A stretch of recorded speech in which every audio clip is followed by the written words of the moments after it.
Hi friends, welcome to all. നമ്മളിന്ന് നോക്കാൻ പോകുന്നത് NCERT സിലബസിലെ CBSE 10th സ്റ്റാൻഡേർഡ് അതിലെ മാത്സ് സബ്ജക്റ്റ് ആണ്. അതിലെ പുതിയൊരു ചാപ്റ്ററാണ് ഇന്ന് നമ്മൾ ഡിസ്കസ് ചെയ്യാൻ പോകുന്നത്, സം ആപ്ലിക്കേഷൻസ് ഓഫ് ട്രിഗ്നോമെട്രി. ഇത് വന്നിട്ട് തൊട്ട് മുന്നേ ഉള്ള ചാപ്റ്റർ ആവുന്ന ഇൻട്രൊഡക്ഷൻ ടു ട്രിഗ്നോമെട്രിയുടെ കണ്ടിന്യൂഷൻ ആണ്.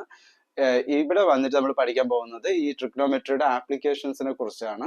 അതായത് നമുക്ക് കുറെ ഡൗട്ടുകളുണ്ട്, എന്തിനാണ് ഈ സൈനും കോസും ഒക്കെ പഠിക്കുന്നതെന്ന്, ഇതുകൊണ്ടുള്ള ഉപയോഗം എന്താണെന്ന്, അതിന്റെ ഉപയോഗം എന്താണെന്നുള്ളതാണ് ഈ ചാപ്റ്ററിൽ നമ്മൾ പഠിക്കാൻ പോകുന്നത്. ഒരുപാട് ഉപയോഗമുണ്ട്, പക്ഷെ ഈ ചാപ്റ്ററിൽ നമ്മൾ ഡിസ്കസ് ചെയ്യാൻ പോകുന്നത് ഒരു ഒബ്ജക്റ്റിന്റെ ഡിസ്റ്റൻസ്, അതിന്റെ ഹൈറ്റ്, ഇതൊക്കെ എങ്ങനെ ട്രിഗ്നോമെട്രിക് റേഷ്യോ യൂസ് ചെയ്ത് കണ്ടുപിടിക്കാം. സൈൻ, കോസ് മുതലായ ട്രിഗ്നോമെട്രിക് റേഷ്യോസ് യൂസ് ചെയ്തുകൊണ്ട് ഒരു ഒബ്ജക്റ്റിന്റെ ഡിസ്റ്റൻസ്, ഹൈറ്റ്, ഇതൊക്കെ എങ്ങനെ കണ്ടുപിടിക്കാം എന്നുള്ളതാണ് ഈ ചാപ്റ്ററിൽ പഠിക്കാൻ പോകുന്നത്. ഇതൊരു ഇമ്പോർട്ടന്റ് ചാപ്റ്റർ ആണ്. നിങ്ങൾക്ക് +1 +2 മാത്സ് സബ്ജക്റ്റ് എടുക്കുന്നുണ്ടെങ്കിൽ, സയൻസ് ഗ്രൂപ്പ് മാത്സ് സബ്ജക്റ്റ് എടുക്കുന്നുണ്ടെങ്കിൽ അവിടെ ട്രിഗ്നോമെട്രി ഇമ്പോർട്ടന്റ് ആണ്. ഓൾമോസ്റ്റ് ചാപ്റ്റർ ട്രിഗ്നോമെട്രി ബേസ് ചെയ്തിട്ടുള്ളതാണ്. അതുകൊണ്ട് നിങ്ങൾ ഈ ചാപ്റ്റർ സ്കിപ്പ് ചെയ്യരുത്. ഇതിന് തൊട്ട് മുന്നേ പഠിച്ച ഇൻട്രൊഡക്ഷൻ ടു ട്രിഗ്നോമെട്രിയും ഇമ്പോർട്ടന്റ് ആണ്. അപ്പൊ നമുക്ക് ഇതിലെ കുറച്ച് ബേസിക് ആയിട്ടുള്ള കാര്യങ്ങൾ, ഈ ചാപ്റ്ററിലെ ബേസിക് ആയിട്ടുള്ള കാര്യങ്ങൾ എന്തൊക്കെയാണെന്ന് ഒന്ന് ഡിസ്കസ് ചെയ്യാം. ആദ്യമായിട്ട് ഞാനൊരു ജസ്റ്റ് ഒരു ബിൽഡിംഗ് വരയ്ക്കുകയാണ്.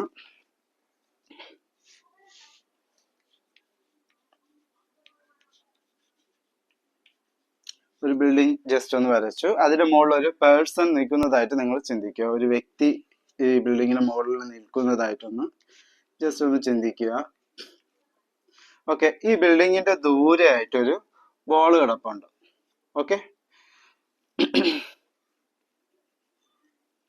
ഒരു ബോൾ കിടപ്പുണ്ട്. ഈ വ്യക്തി വന്നിട്ട് ആ ബോളിനെ നോക്കുകയാണ്. വ്യക്തി ആ ബോളിനെ നോക്കുന്ന ആ ലൈനിനെ നമ്മൾ ലൈൻ ഓഫ് സൈറ്റ് എന്ന് വിളിക്കും.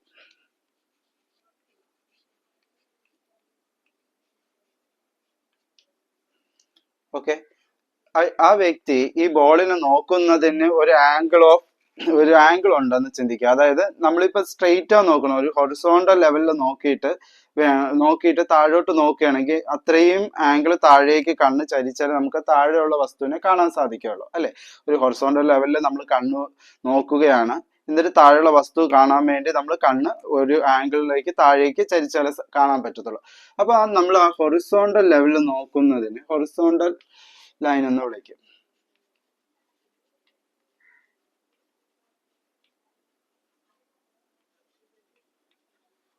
ആ ഹൊറിസോണ്ടൽ ലൈനിൽ നിന്നുകൊണ്ട് താഴെയുള്ള ഒബ്ജക്റ്റിനെ നോക്കുന്ന ആ ആംഗിളിനെ, ഡൗൺ ആംഗിളിനെ വിളിക്കുന്ന പേരാണ് ആംഗിൾ ഓഫ് എലിവേഷൻ.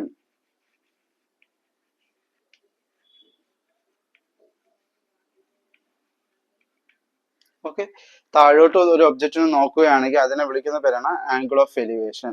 ഇനി മുകളിൽ കൂടി ഒരു എയറോപ്ലെയിൻ പറന്നു പോകുന്നതായിട്ട് ചിന്തിക്കുക.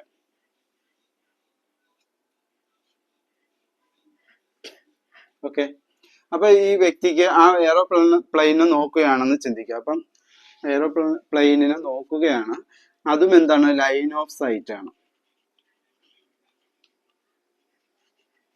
അതായത് ആ ഒബ്ജക്റ്റിനെ, പ്ലെയിൻ ആവുന്ന ആ ഒബ്ജക്റ്റിനെ കാണുന്ന ആ രേഖ, ആ കാഴ്ച പോകുന്ന ആ രേഖയെ വിളിക്കുന്ന പേരാണ് ലൈൻ ഓഫ് സൈറ്റ്. അപ്പൊ അയാൾ ഹൊറിസോണ്ടൽ ലെവലിൽ നിന്ന് മുകളിലേക്ക് കണ്ണ് ആംഗിൾ തിരിഞ്ഞാലേ നമുക്ക് മുകളിലൂടെ പോകുന്ന ഒബ്ജക്റ്റിനെ കാണാൻ പറ്റുള്ളൂ. അതായത് ഇങ്ങനെ നോക്കുന്ന ഹൊറിസോണ്ടൽ ലെവലിൽ നിന്ന് നമ്മൾ മുകളിലോട്ട് കണ്ണ് തിരിക്കുമ്പോൾ മുകളിലൂടെ പോകുന്ന ഒരു ഒബ്ജക്റ്റിനെ കാണാൻ സാധിക്കുള്ളൂ. അപ്പം ഹൊറിസോണ്ടൽ ലെവലിൽ നിന്ന് മുകളിലേക്കാണ് ആംഗിൾ പോകുന്നത്. അതിനെ ആംഗിൾ ഓഫ് ഡിപ്രഷൻ എന്ന് വിളിക്കും.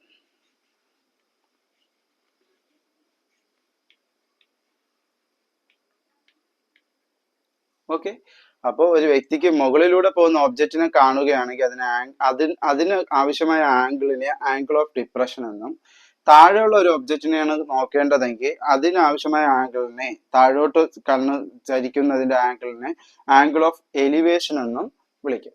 നിങ്ങളുടെ ക്വസ്റ്റ്യൻ പേപ്പറിൽ ആംഗിൾ ഓഫ് ഡിപ്രഷൻ അല്ലെങ്കിൽ ആംഗിൾ ഓഫ് എലിവേഷൻ എന്നേ കൊടുത്തിരിക്കുകയുള്ളൂ. അപ്പോൾ ചിന്തിക്കുക, മുകളിലോട്ടാണ് നോക്കിയത് അല്ലെങ്കിൽ താഴോട്ടാണ് നോക്കിയതെന്ന് ചിന്തിക്കുക.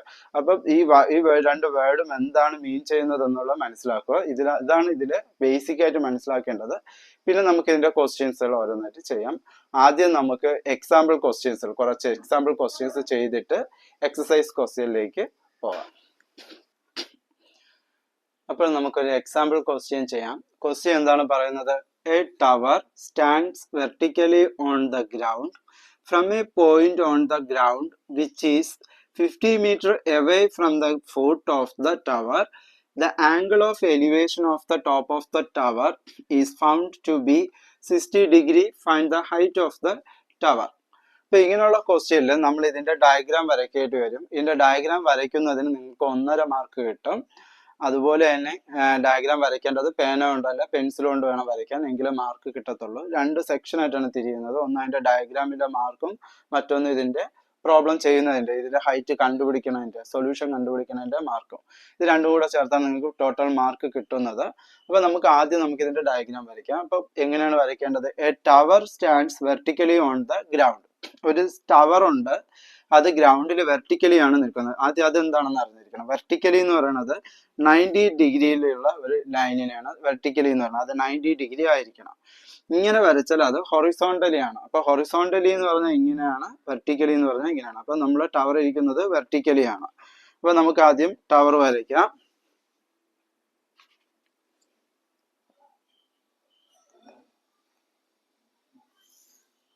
ഞാനൊരു ടവർ വരച്ചു.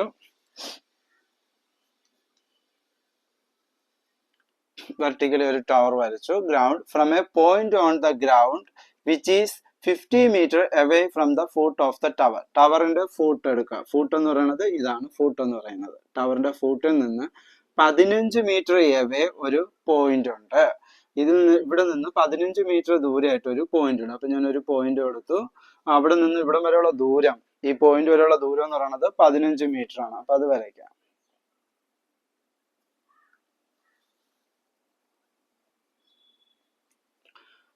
Foot of the tower. ഇനി അടുത്ത് എന്താണ് പറയുന്നത്? The angle of elevation of the top of the tower is found to be 60 degree. അതായത് ഈ പോയിന്റിൽ നിന്നും ഈ ടോപ്പിലേക്കുള്ള ആംഗിൾ ഓഫ് എലിവേഷൻ.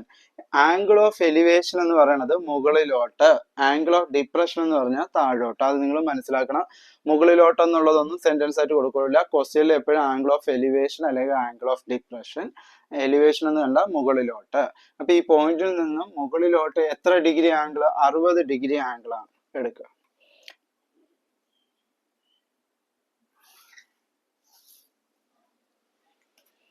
അപ്പൊ ഇവിടെ നിന്ന് 60 ഡിഗ്രി ടോപ്പ് എടുത്താലേ നമുക്ക് ഇതിന്റെ ഈ ടവറിന്റെ ടോപ്പ് കാണാൻ പറ്റത്തുള്ളൂ. അപ്പൊ ഇതിനെയാണ് ലൈൻ ഓഫ് സൈറ്റ് എന്ന് വിളിക്കുന്നത്. Line of sight. അപ്പൊ അതിന്റെ ആംഗിൾ ഓഫ് കൊടുത്തു കഴിഞ്ഞു. ഇനി നമുക്ക് അതിനൊരു പേര് കൊടുക്കാം. അതിന് എ എന്ന് കൊടുക്കാം. ഇവിടെ ബി, ഇവിടെ സി. നമുക്ക് അറിയേണ്ടത് എന്താണ്? അങ്ങനെയാണെങ്കിൽ find the height of the tower. ടവറിന്റെ ഹൈറ്റ് എത്ര എന്നുള്ളത് കണ്ടുപിടിക്കുക. ഹൈറ്റ് എന്ന് പറയുന്നത് ഇതോട്ട് ഇതുവരെ ബി സി ആണ്. നമ്മൾ ലെങ്ത് ഓഫ് ബി സി ആണ് നമ്മൾ കണ്ടുപിടിക്കേണ്ടത്. ഓക്കെ. അപ്പൊ നമ്മൾ അതിന്റെ ഡയഗ്രാം വരച്ചു കഴിഞ്ഞു. ഈ ഡയഗ്രാം വരയ്ക്കുന്നതിൽ മാർക്ക് കൊണ്ട് പെൻസിലിട്ട് വേണം വരയ്ക്കാൻ. അപ്പൊ നമുക്കിവിടെ ഒരു ക്ലൂ ആയിട്ടുള്ളത് 50 മീറ്റർ ആണ് അല്ലെ? ഈ 50 മീറ്റർ ആണ് ക്ലൂ ആയിട്ടുള്ളത്. ഇവിടെ ഒരു ആംഗിളും ഉണ്ട്. അപ്പൊ ഈ ആംഗിളിന്റെ എവിടെയായിട്ട് വരും ടവർ? ഈ ആംഗിളിന്റെ ഓപ്പോസിറ്റിലാണ് ടവർ ഇരിക്കണം. നമ്മുടെ ക്ലൂ ഇരിക്കുന്നത് 50 മീറ്റർ ഇരിക്കുന്നത് ഈ ആംഗിളിന്റെ അഡ്ജസെന്റിലാണ്. അപ്പൊ ഈ അഡ്ജസെന്റും ഓപ്പോസിറ്റും തമ്മിലൊരു റിലേഷൻ ഉണ്ട്. അത് ടാൻ ആണ്. ടാനിന്റെ ഡെഫിനിഷൻ എന്താണ്? Opposite side by adjacent side. അപ്പൊ ഈ ആംഗിളിന്റെ opposite side by adjacent side കണ്ടുപിടിച്ചാൽ നമുക്ക് ടാൻ 60 ഇട്ട് ചെയ്താൽ നമുക്ക് ഈ ടവറിന്റെ ഹൈറ്റ് കിട്ടും. അത് ആദ്യം നിങ്ങൾ മനസ്സിലാക്കുക. നമ്മുടെ കയ്യിൽ ക്ലൂ ആയിട്ടുള്ളത് 50 മീറ്റർ ആണ്. അത് ഈ ആംഗിളിന്റെ അഡ്ജസെന്റ് സൈഡിലാണുള്ളത്. കണ്ടുപിടിക്കേണ്ടത് ടവറിന്റെ ഹൈറ്റ് ആണ്. അത് ഈ ആംഗിളിന്റെ ഓപ്പോസിറ്റിലാണുള്ളത്. അപ്പോൾ opposite side by adjacent side എന്ന് പറയുന്ന ടാൻ യൂസ് ചെയ്താൽ നമുക്ക് ടാൻ 60 യൂസ് ചെയ്താൽ നമുക്കിത് കണ്ടുപിടിക്കാൻ പറ്റും. അപ്പൊ ടാൻ 60 ഡിഗ്രി ഈക്വൽ ടു, ടാന്റെ ഡെഫിനിഷൻ എന്താണ്? Opposite side by adjacent side. അപ്പൊ 60ന്റെ ഓപ്പോസിറ്റ് സൈഡ് പേരെന്താണ്? B C. B C by adjacent side A B. Okay. അപ്പൊ tan 60 degree equal to B C by A ബിക്ക് ലെങ്ത് ഉണ്ട് അല്ലെ? A ബിയുടെ ലെങ്ത് 15 ആണ്. ബി സി ആണ് നമുക്ക് കണ്ടുപിടിക്കേണ്ടത്. ബി സി ആണ് ടവർ എന്ന് പറയുന്നത്. അപ്പൊ നമുക്ക് ഇനി അറിയേണ്ടത് ഈ ടാൻ 60യുടെ റേഷ്യോ എത്ര എന്നുള്ളത്. അപ്പൊ നമുക്ക് ഈ ചാപ്റ്ററിന് തൊട്ട് മുന്നേ നമ്മൾ ഒരു ചാപ്റ്റർ പഠിച്ചു, ഇൻട്രൊഡക്ഷൻ ടു ട്രിഗ്നോമെട്രി. അതിൽ ടേബിളിൽ കൊടുത്തിട്ടുണ്ട് ടാൻ 60 ഡിഗ്രി എത്രയാണെന്നുള്ളത്. അപ്പൊ ടാൻ 60 ഡിഗ്രി നിങ്ങൾ മറന്നുപോയി, എക്സാം ഹാളിൽ ഇരിക്കുമ്പോൾ നിങ്ങൾക്ക് ഇത് മറന്നുപോയെന്നുണ്ടെങ്കിൽ ഈസി ആയിട്ട് അത് കണ്ടുപിടിക്കാം. നമുക്കറിയാം ഇത് 60 ഡിഗ്രി ആണ്, ഇത് പെർപെൻഡിക്കുലർ ആണ്. അപ്പൊ ഇത് 90 ഡിഗ്രി ആയിരിക്കും. 16ഉം 19ഉം പോയാൽ അപ്പൊ ഈ ആംഗിൾ എത്ര ആയിരിക്കും? 30 ഡിഗ്രി ആയിരിക്കും അല്ലെ? അപ്പോൾ 30 degree is to 60 degree is to 90 degree. ഇതിനൊരു റേഷ്യോ ഉണ്ട്. ഈ മൂന്നാളുകളുടെ ഒരു റേഷ്യോ ഉണ്ട്. 30ക്ക് 1 ആണ് റേഷ്യോ, 60യുടെ റേഷ്യോ √3 ആണ്, 90യുടെ റേഷ്യോ 2 ആണ്. അപ്പോൾ ജസ്റ്റ് നമ്മളൊരു ട്രയാങ്കിൾ വരച്ചു കഴിഞ്ഞാൽ ഇത് 90, ഇത് 60, ഇത് 30. അപ്പോൾ 60 ആണ് നമുക്ക് അറിയേണ്ടത്, tan 60 ആണ് അറിയേണ്ടത്. അപ്പോൾ tan 60 എന്ന് പറയുന്നത്, ടാൻ്റെ ഡെഫിനിഷൻ 60ന്റെ ഓപ്പോസിറ്റ് സൈഡ്. അപ്പോൾ 60ന്റെ ഓപ്പോസിറ്റ് നമുക്കിതിന് റേഷ്യോ ഇട്ട് കൊടുക്കാം. 30യുടെ റേഷ്യോ എന്ന് പറയുന്നത് 1 ആണ്. അപ്പോൾ 30 ഇവിടെ ഇരിക്കണമെങ്കിൽ അതിൻ്റെ ഓപ്പോസിറ്റിനാണ് 1 ഇട്ട് കൊടുക്കേണ്ടത്. 60യുടെ റേഷ്യോ √3 ആണ്. അപ്പോൾ 60ന്റെ ഓപ്പോസിറ്റിൽ വേണം √3 ഇട്ട് കൊടുക്കാൻ. 90യുടേത് 2 ആണ്. 90യുടെ ഓപ്പോസിറ്റിൽ വേണം 2 ഇട്ട് കൊടുക്കാൻ. tan 60 എന്ന് പറഞ്ഞാൽ ഓപ്പോസിറ്റ്, 60ന്റെ opposite side by adjacent side.